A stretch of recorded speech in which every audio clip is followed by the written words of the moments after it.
Hey guys WhatsApp welcome back to travel. Social మీడియాలో ఎక్కడ చూసినా ఒకటే న్యూస్ నడుస్తుంది. జస్టిన్ బీబర్ గ్రామీ అవార్డ్స్ ఫంక్షన్ లో పాడిన పాట గురించే.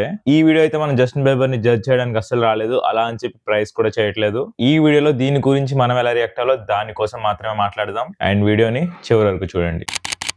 గ్రామీస్ లో జస్టిన్ బీబర్ స్టేజ్ మీద నిలబడ్డాడు. సూట్ లేదు, కాస్ట్యూమ్ లేదు, కాకపోతే షర్ట్ కూడా లేదు. జస్టిన్ బీబర్ ఈవెంట్స్ కి ఇలాంటి డ్రెస్సింగ్ వేసుకోవడం కామన్ అనుకున్నాం. అప్పుడే పాట స్టార్ట్ అయింది, డిస్కషన్ కూడా స్టార్ట్ అయింది. కాకపోతే డిస్కషన్ సాంగ్ గురించి కాదు. అసలు జనాలందరికీ ఉన్న క్వశ్చన్ ఏంటంటే అసలు ఇక్కడ ఏం జరుగుతుంది.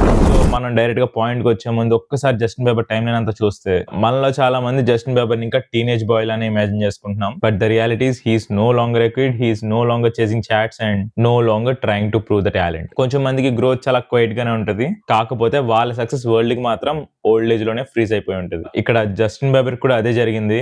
అండ్ గ్రామీ స్టేజ్ లోనే, ఎందుకంటే ఇది సెలబ్రేషన్ కాదు, వాలిడేషన్ కాదు, ఒక ఎక్స్పెక్టేషన్ మిషన్. పీపుల్ అందరూ కూడా గ్రాండియర్ గా, గ్లామర్ గా పెర్ఫార్మెన్స్ లో ఉన్న ఎనర్జీని చూద్దామని వచ్చారు. కాకపోతే జస్టిన్ మాత్రం చాలా మినిమల్ సౌండ్ తో, మినిమల్ క్లోతింగ్ తో స్టిల్నెస్ గా పెర్ఫార్మ్ చేశాడు. అండ్ దాంతో ఆడియన్స్ అందరూ చాలా అన్కంఫర్టబుల్ సిచ్యువేషన్. నా పాయింట్ ఏంటంటే ఆయన క్లోతింగ్ కి ఆయన కంఫర్ట్ ఉన్నప్పుడు, ఈ క్వశ్చన్ అయితే కొంచెం కాంట్రవర్షియలే, కంఫర్ట్ ఆయనకు ఉన్నప్పుడు చూసే వాళ్ళకి మనకేంటి ప్రాబ్లం. సో విషయానికి వస్తే లెట్స్ టాక్ ట్రూత్ఫుల్లీ. ఎప్పుడు లాగా ఓవర్ సైజ్డ్ కాదు, ఎక్స్పెరిమెంట్ కూడా చేయలేదు, లేజినెస్ కూడా కాదు. It's actually worse shirtless గా ఒక సాటిన్ బాక్సెస్ తో సాక్స్ వేసుకుని గిటార్ పట్టుకుని స్ట్రైట్ గా స్టేజ్ మీదకి వచ్చేసాడు. డిస్ట్రాక్షన్స్ లేవు, ఫ్యాషన్ అస్సలు లేదు, ఓన్లీ ఎక్స్పోజర్ మాత్రమే ఉంది. మనందరికీ తెలుసు క్లోత్స్ అనేది ఒక ప్రొటెక్షన్ లాంటిది, ఇంకా కాస్ట్యూమ్ అనేది ఒక ఆర్మర్ లాంటిదని. మనం జస్టిన్ బీబర్ అబ్జర్వ్ చేస్తే ఆయన ఆర్మర్ అంతా తీసేసి డైరెక్ట్ గా స్టేజ్ మీదకి వచ్చి ప్రెజెంట్ చేసినట్టే అనిపించింది. సో ఆర్మర్ లేదు కాబట్టి జనానికి పవర్ వచ్చేసింది, అండ్ ఆ పవర్ తోనే people started judging him. And ఈ జస్టిన్ బీబర్ ఎవరు?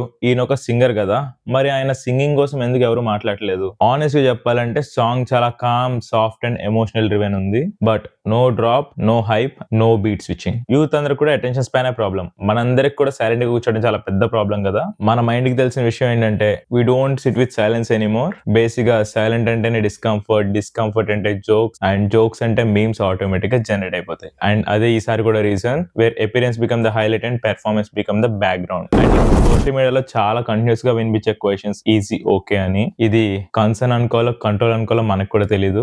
This line literally deserve some time. Easy okay అనే వర్డ్ చాలా కేరింగ్ గా అనిపిస్తుంది, బట్ దీన్ని కూడా మనం డీకోడ్ చేద్దాం. సమ్ టైమ్స్ ఈజీ ఓకే అనే పదానికి అర్థం మీరు నేను అనుకున్నట్టుగా బిహేవ్ చేయట్లేదు, సో బానే ఉన్నావు అని అడగడం. లేకపోతే ఈ version of Justin Bieber is not entertaining us, so easy doing good అని క్వశ్చన్ చేసుకోవడం. అది కూడా కాకపోతే go back to familiar Justin Bieber. So ఆయనతో కంపేర్ చేసుకుని ఈ క్వశ్చన్స్ అయితే బయటకు వస్తున్నాయి. హార్డ్ లైన్ ఏంటంటే society calls it as concern, but this is a control masters care మాత్రమే. And let's talk about vulnerability on the big stage. అసలు ఇది మన ఆడియన్స్ ని ఎందుకు స్కేర్ చేసింది? వరల్డ్ కి ఎప్పుడు కూడా రెండు రకాల ఆర్టిస్టులు కావాలి, ఒకళ్ళు బ్రోకెన్, ఇంకొకరు హీల్డ్ ఆర్టిస్ట్. బ్రోకెన్ ఆర్టిస్ట్ గురించి పబ్లిక్ అయితే చెప్పుకోరు, బట్ హీల్డ్ ఆర్టిస్ట్ గురించి మాత్రం చాలా లౌడ్ గా ఉంటది. మనం యోయో హనీ సింగ్ విషయంలో కూడా అదే చూసాం. It's silent vulnerability in the public. Justin Bieber ఒక జస్టిఫికేషన్ ఇవ్వలేదు, పబ్లిక్ లో ఎడవలేదు, ఒక ఎక్స్ప్లెనేషన్ కూడా ఇవ్వలేదు.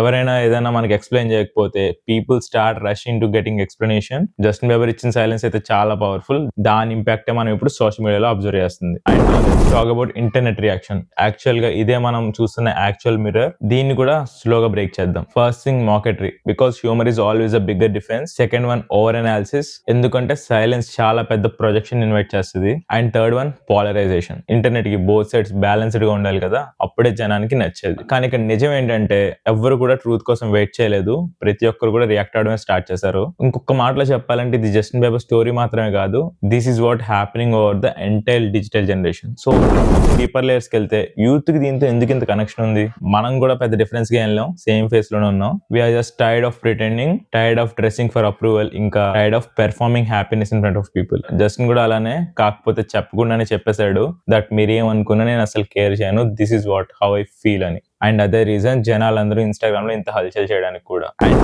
ఎంటైర్ టాపిక్ లో నేను అబ్జర్వ్ చేస్తుంది ఏంటంటే fame doesn't remove human needs. Fame gives money, fame gives accessibility, ఇంకా fame gives lot of reach కూడా. బట్ ఫేమ్ వస్తే మీ ఐడెంటిటీ కన్ఫ్యూజన్ లో ఉంటది, ఎగ్జాషన్ చాలా ఉంటది, ఇంకా ఎమోషనల్ ఫెటిక్ కూడా ఉంటది. Fame just magnifies but it never heals you. ఒకవేళ జస్టిన్ గారు నిజంగానే డిప్రెషన్ ఆర్ మనం అనుకుంటున్న ఫేస్ లో అనుకుంటే we should also understand that celebrities age emotionally too అని. అండ్ వెళ్తే there is a contrast. Justin Bieber stage మీద ఒకలాగా, రెడ్ కార్పెట్ మీద ఇంకోలా కనిపించాడు. రెడ్ కార్పెట్ మీద very structured, very stylish and public facing. అదే పెర్ఫార్మెన్స్ ఇచ్చాము స్టేజ్ మీద personal raw and artist facing. ఒకటేమో అవుటర్ వరల్డ్ కోసం అనిపించింది, ఇంకొకటేమో తన సెల్ఫ్ కోసం అనిపించింది. అండ్ ఆ డిఫరెన్స్ ఈ entire story where entire Instagram is filled up with Justin Bieber memes. And hypothetical question మాట్లాడుకుందాం. What if you wear a suit while performing? అదే అతను సేమ్ సాంగ్ ఒక మంచి సూట్ వేసుకుని పాడుంటే అందరూ కూడా చాలా నైస్ ప్రెజెంటేషన్ బ్రో అనేవారు. అతని లుక్స్ గురించి ఎవరు మాట్లాడేవారే కాదు. And the presentation would be forgotten next day. But ఇప్పుడు ఆయన ఇలా ప్రెజెంటేషన్ చేయడం వల్లే అది చాలా పెద్ద డిబేట్ అయింది, డిస్కషన్ అయింది, ఇంకా డిస్కంఫర్ట్ కూడా అయింది. సో ఒక్క మాటలో చెప్పాలంటే ఈ వియర్డ్ ప్రెజెంటేషన్ వల్లే కదా ఇంత హిట్ అయింది, ఆయన ఆర్ట్ వర్కౌట్ అయింది. అండ్ దీన్ని బట్టి మనం ఏమనుకోవచ్చు అంటే జస్టిన్ బీబర్ అయితే డెఫినెట్ గా గ్రామీ స్టేజ్ అయితే డిస్రెస్పెక్ట్ చేయలేదు. He just refuse to perform a lie on it. And maybe అదే అనుకుంటా మనందరినీ కూడా ఈ అన్కంఫర్టబుల్ సిచ్యువేషన్ లో పాడేసింది. It's all not because he wore less, but it's just because he hide less. And ఈ జస్టిన్ బీబర్ మీమ్స్ మీద, social మీడియాలో జరిగే ఫుల్ హంగామా మీద మీ ఒపీనియన్ ఏంటో కామెంట్స్ అయితే మెన్షన్ చేయండి. మనందరికీ కూడా మాక్ చేయడం అనేది చాలా ఈజీ, బట్ థింక్ చేయడం కొంచెం కష్టం. పాజిటివ్ వేలో వెళ్ళిపోవడానికి మన ఛానల్ అయితే ఎగ్జిస్ట్ అయి ఉంది. మీకు కనుక వీడియో నచ్చితే ఒక్కసారి మన ఛానల్ చెక్అవుట్ చేయండి. there are many true talks in our channel and also we are on road to 1000 subscribers. Me support ఉంటే చాలా ఈజీగా చేయొచ్చు. ప్లీజ్ సబ్స్క్రైబ్ చేయండి. That's all for today guys. I am signing off. Bye bye now.